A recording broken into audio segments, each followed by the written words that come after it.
Turning to the Council, my priority is to deliver Brexit and to do so in an orderly way that does not disrupt people's lives.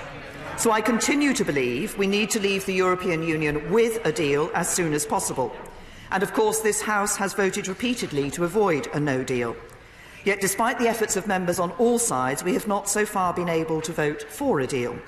So ahead of the Council, I wrote to President Tusk to seek a short extension to the Article 50 period to the 30th of June. Critically, I also requested that any extension should be terminable, so that whenever this House agrees a deal and ratifies the withdrawal agreement, we can get on and leave. And I did this not merely to avoid a further delay beyond ratification of the withdrawal agreement, but specifically to retain our ability to leave the EU without having to hold European parliamentary elections on the 23rd of May. Mr. Speaker, the discussions at the Council were difficult and, unsurprisingly, many of our European partners share the deep frustration that I know so many of us feel in this House over the current impasse. There was a range of views about the length of an extension, with a large number of member states preferring a longer extension to the end of this year or even into the next. In the end, what was agreed by the UK and the EU27 was a compromise, an extension lasting until the end of October. The Council also agreed that we would update on our progress at the next meeting in June. Critically, as I requested, the Council agreed that this extension can be terminated when the withdrawal agreement has been ratified. So, for example, if we were to pass a deal by the 22nd of May, we would not have to take part in European elections, and when the EU has also ratified, we will be able to leave at 11 p.m. on the 31st of May. In short, the date of our departure from the EU and our participation in the European parliamentary elections remains a decision for this House. As President Tusk said last night, during this time the course of action will be entirely in the UK's hands. In agreeing this extension, there was some discussion in the Council about whether stringent conditions should be imposed on the UK for its EU membership during this period, but I argued against this. I put the case that there is only a single tier of EU membership with no conditionality attached beyond existing treaty obligations. The Council conclusions are clear that during the course of the extension, the UK will continue to hold full membership rights. In turn, I assured my fellow leaders that the UK will continue to be bound by all our ongoing obligations as a member state, including the duty of sincere cooperation. The United Kingdom plays a responsible and constructive role on the world stage, and we always will. That is the kind of country we are. The choices we face are stark, and the timetable is clear.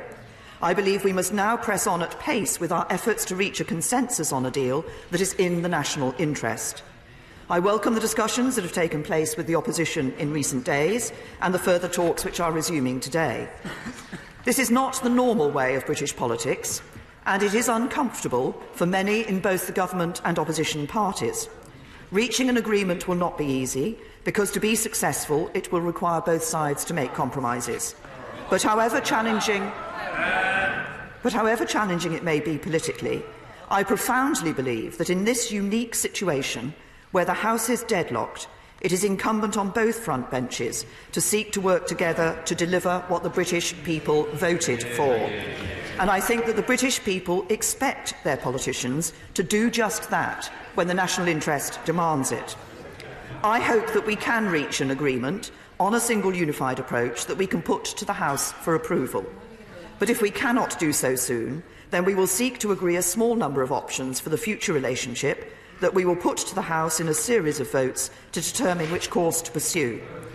And as I have made clear before, the Government stands ready to abide by the decision of the House, but to make this process work, the opposition would need to agree to this too.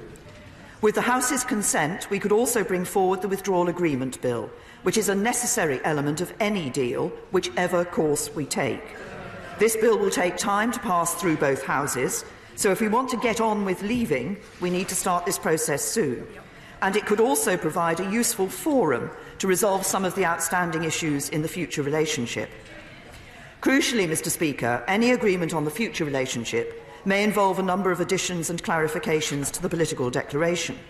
So I'm pleased that at this Council all 27 Member States responded to my update on the ongoing cross-party talks, by agreeing that the European Council is prepared to reconsider the political declaration on the future relationship in accordance with the positions and principles stated in its guidelines and statements. The Council also reiterated that the withdrawal agreement itself could not be reopened. Mr. Speaker, I know the whole country is intensely frustrated that this process to leave the European Union has not still been completed. I never wanted to seek this extension, and I deeply regret that we have not yet been able to secure agreement in this House for a deal that would allow us to leave in a smooth and orderly way. I know too that this whole debate is putting members on all sides of the House under immense pressure and causing uncertainty across the country, and we need to resolve this. So let's use the opportunity of the recess to reflect on the decisions that will have to be made swiftly on our return after Easter, and let us then resolve to find a way through this impasse, so that we can leave the European Union with a deal as soon as possible, so that we can avoid having to hold those European parliamentary elections, and above all, so that we can fulfil the democratic decision of the referendum, deliver Brexit and move our country forward. This is our national duty as elected members of this House, and nothing today is more pressing or